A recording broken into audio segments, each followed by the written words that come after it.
j'ai vu ma mère effacer d'un clic l'avenir que j'avais bâti pierre par pierre, et ce geste m'a transformé en une ombre vengeresse qui n'hésite plus à briser les idoles familiales.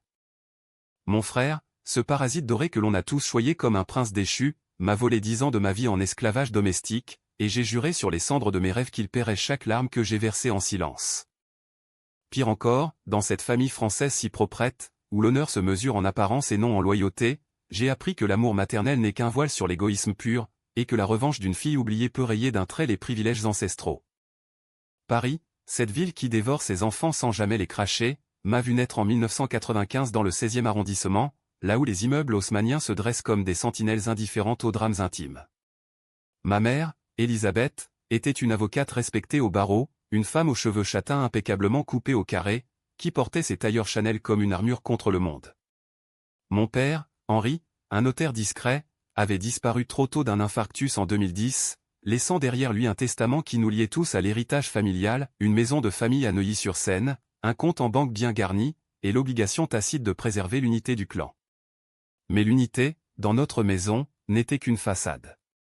Au centre trônait mon frère aîné, Laurent, de 7 ans mon aîné, ce golden boy raté qui avait transformé son diplôme d'HEC en une série d'échecs flamboyants, start-up avorté à la Silicon Valley, dette de jeu à Monaco, et une addiction au cognac qui le faisait tituber comme un fantôme dans les couloirs de notre appartement. J'étais Claire, la petite sœur invisible, celle qui avait renoncé à ses études de droit à la Sorbonne pour devenir l'infirmière, la cuisinière, la secrétaire de Laurent. Tu es la colonne vertébrale de cette famille, ma chérie, me disait Elisabeth en me caressant la joue, ses ongles manucurés effleurant ma peau comme une menace voilée. À 28 ans, je passais mes journées à le traîner chez les médecins du boulevard Saint-Germain, à trier ses factures impayées dans le bureau lambrissé de Neuilly, à lui préparer des plateaux repas qu'il dédaignait d'un revers de main. Laurent, avec ses yeux verts hérités de notre grand-mère bretonne et son sourire carnassier, me traitait comme une domestique. Claire, ma sauveuse, ricanait-il en rentrant ivre à 4 heures du matin, son costume froissé puant le tabac froid des casinos. Et moi, par fidélité maladive, je serrais les dents, avalant la bile de l'humiliation parce que c'était la famille. En France, on ne brise pas les liens du sang, même quand ils vous étouffent.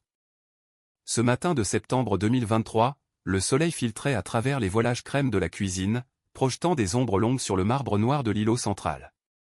J'avais passé la nuit à peaufiner mon CV pour un poste de juriste chez LVMH, un rêve qui pulsait dans mes veines comme un sang neuf. L'entretien était fixé pour 14 heures, dans les bureaux du boulevard Haussmann. J'avais même acheté une nouvelle robe, un fourreau bleu marine qui soulignait ma silhouette élancée sans ostentation et l'élégance parisienne, sobre et fatale. Mon cœur battait la chamade en consultant ma boîte mail sur mon téléphone, confirmation reçue, sujet laconique, entretien Claire Moreau. Un pas vers la liberté. Elisabeth entra dans la cuisine, son pas claquant sur le parquet ciré comme un verdict de tribunal. Elle portait son ensemble gris perle, prêt pour une audience au palais de justice. « Bonjour, ma grande, dit-elle en déposant un baiser sec sur ma tempe. Ses yeux, d'un bleu acier, glissèrent sur mon écran. Qu'est-ce que c'est que ça? Un entretien. Sa voix était douce, presque chantante, mais je sentis le piège se refermer. Je hochai la tête, fier pour la première fois depuis des années. Oui, maman. Chez LVMH. C'est une opportunité incroyable. Elle sourit, ce sourire qui avait clos tant de mes ambitions passées, et posa sa tasse de café sur le comptoir. C'est formidable, Claire. Mais tu sais, Laurent a une crise ce matin. Le médecin dit que son foie. Et avec son rendez-vous chez le notaire pour refinancer la maison. Elle laissa la phrase en suspens, comme une sentence inachevée. Je sentis la vieille rage remonter, cette couleuvre que j'avalais depuis l'adolescence. Laurent avait foiré sa dernière tentative de business, une app de trading foireuse qui avait englouti 50 000 € de l'héritage paternel. Et qui avait passé des nuits blanches à renégocier avec les créanciers? Moi. Qui avait vendu ses bijoux de communion pour boucher les trous? Moi. Maman, j'y vais quand même. C'est important pour moi. Ma voix tremblait, mais je tins bon. Elle hocha la tête, feignant l'approbation. Bien sûr, ma chérie. Je suis si fier. Puis elle s'éloigna vers son bureau, son téléphone à la main. L'entretien approchait. À 13 heures, je vérifiai ma mail, rien. Pas de rappel, pas de confirmation. Mon estomac se noua. J'ouvris l'application, rafraîchi frénétiquement. Vide. Le message avait disparu. Pire, dans les spams, un écho fantôme non, rien. Je composais le numéro de LVMH, les doigts moites sur l'écran.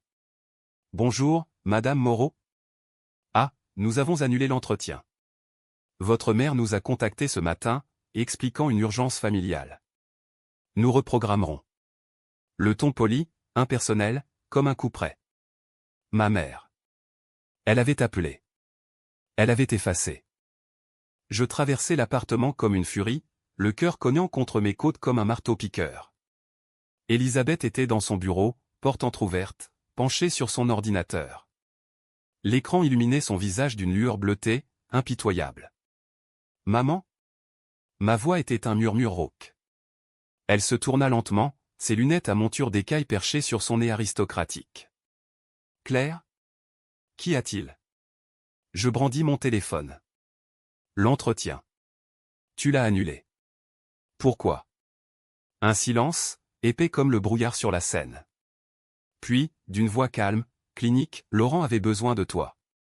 Son état est fragile, tu le sais. Et puis, ce poste. Ce n'est pas pour toi. Tu es faite pour nous, pour la famille. LVMH, c'est du vent, des requins. Ici, tu es en sécurité. En sécurité. Le mot me frappa comme une gifle. En sécurité dans cette prison dorée où je polissais les chaînes de mon frère pendant qu'il dilapidait notre sang? Je vis rouge, littéralement, les veines de mes tempes pulsaient, et pour la première fois, je sentis la faille en moi, cette crevasse où la loyauté s'effritait. Tu as supprimé mon avenir pour lui. Encore. Toujours lui. Les larmes montèrent, mais je les ravalai, les transformant en une lame froide. Elisabeth se leva, s'approcha, posa ses mains sur mes épaules. Ses paumes étaient chaudes, maternelles. Claire, écoute-moi. Laurent est l'héritier. Le nom porte sur lui. Toi, tu es la gardienne. C'est ton rôle. Le nom. L'héritage. Ces mots, gravés dans le marbre de notre lignée depuis 3 générations de notaires et d'avocats. J'étais la gardienne, la mule de Somme, l'ombre qui ne devait jamais s'élever. Je quittai le bureau sans un mot, traversai le salon où Laurent ronflait sur le canapé, une bouteille de Hennessy à moitié vide sur la moquette persane. Dehors, Paris bruissait, les klaxons des taxis, le parfum des marrons chauds sur le trottoir. Je marchais jusqu'au pont de l'Alma, le vent fouettant mes cheveux, et là, adossé à la rambarde, je laissais les larmes couler. Pas de rage, pas encore. De la clarté. Pour la première fois, je voyais notre famille pour ce qu'elle était, un échafaudage de mensonges, bâti sur l'égoïsme d'Elisabeth, qui avait élevé Laurent en idole pour combler le vide laissé par papa, et moi en sacrifice pour maintenir l'illusion. Laurent, ce paresseux narcissique, n'était qu'un pantin, elle, la marionnettiste impitoyable. Et moi? J'avais les fils en main, maintenant. Les outils d'une juriste autodidacte, les mots doux des notaires que j'avais charmés pour Laurent, les secrets glanés dans les dossiers impayés. Ce soir-là, dans ma chambre au mur tapissé de velours vert bouteille, je m'assis à mon bureau d'acajou, allumai la lampe à abat-jour frangée. Devant moi, un carnet noir, acheté impulsivement chez Giberjeune. J'y inscrivis les premiers mots de mon plan, effacer leur avenir. Pas de violence brute au nom, ça serait trop vulgaire, trop bas pour une Moreau. De la précision chirurgicale, comme un plaidoirie qui démonte l'adversaire mot à mot. D'abord, les finances, Laurent devait refinancer la maison demain chez me. Duval, le notaire de famille. J'avais accès à ces mets, à ces mots de passe clair 123, pathétique. Un faux document, une signature falsifiée pour alourdir les dettes, et hop, le crédit refusé. Ensuite, Elisabeth, son cabinet croulait sous les affaires en retard, des clients mécontents que j'avais apaisés en son nom. Une plainte anonyme ici, un leak de dossier là. Et pour le clou, l'héritage, papa avait laissé une clause obscure sur la dépendance financière, si Laurent était déclaré inapte, tout basculait vers moi. La nuit fut agitée, peuplée de rêves où je voyais Elisabeth supplier à genoux, Laurent mendier dans les rues pluvieuses de Belleville. Au matin, je me levai tôt, enfilai un jean slim et un pull cachemire gris à l'armure de la discrète. Dans la cuisine, Elisabeth lisait Le Monde, ses lunettes glissant sur son nez. Bien dormi, ma chérie, demanda-t-elle sans lever les yeux. Comme un bébé, mentis-je, versant du café dans ma tasse.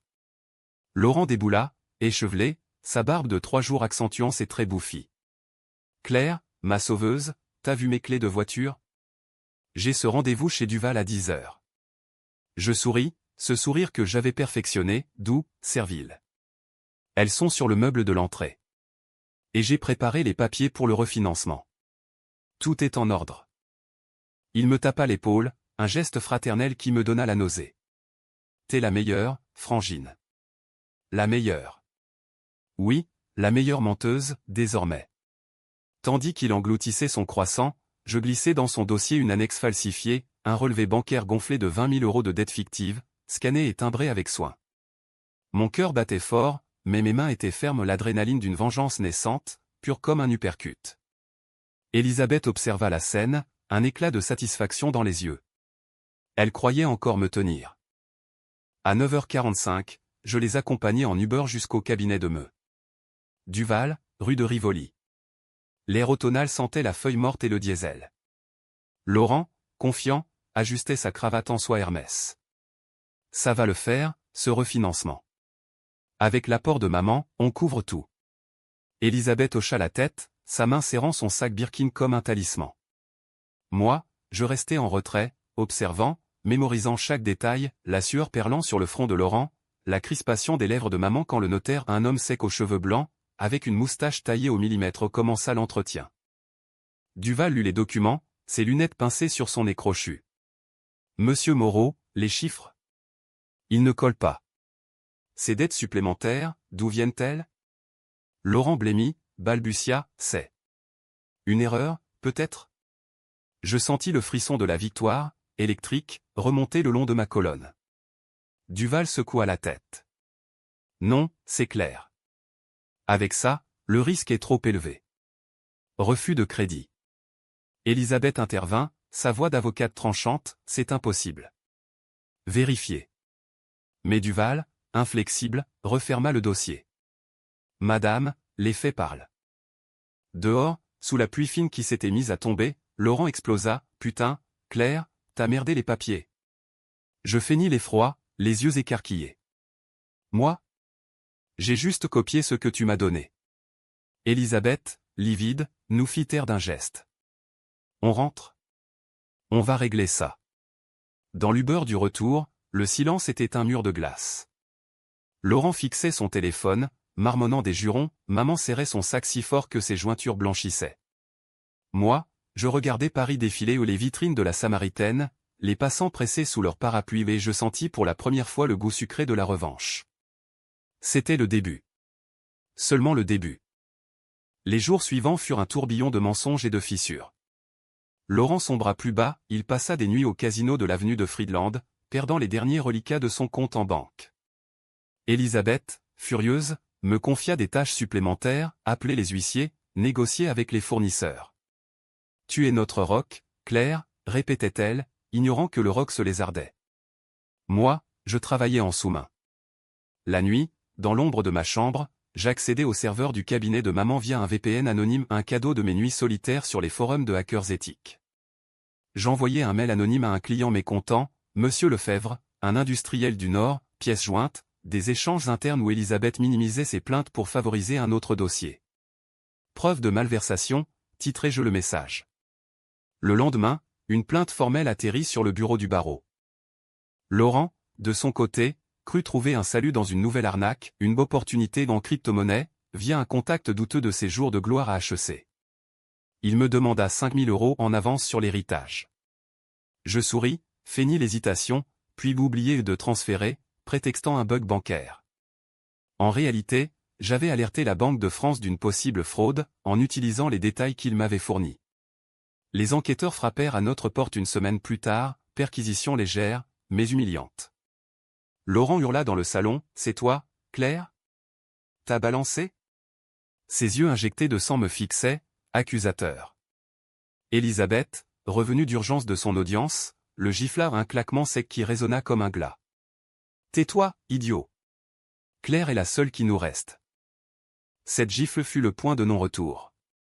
Je vis dans les yeux de maman non plus de l'amour, mais de la peur de perdre le contrôle, de voir son empire familial s'effondrer. Ce soir-là, Après leur départ pour un dîner stratégique chez des cousins de Passy, je fouillai le bureau d'Elisabeth.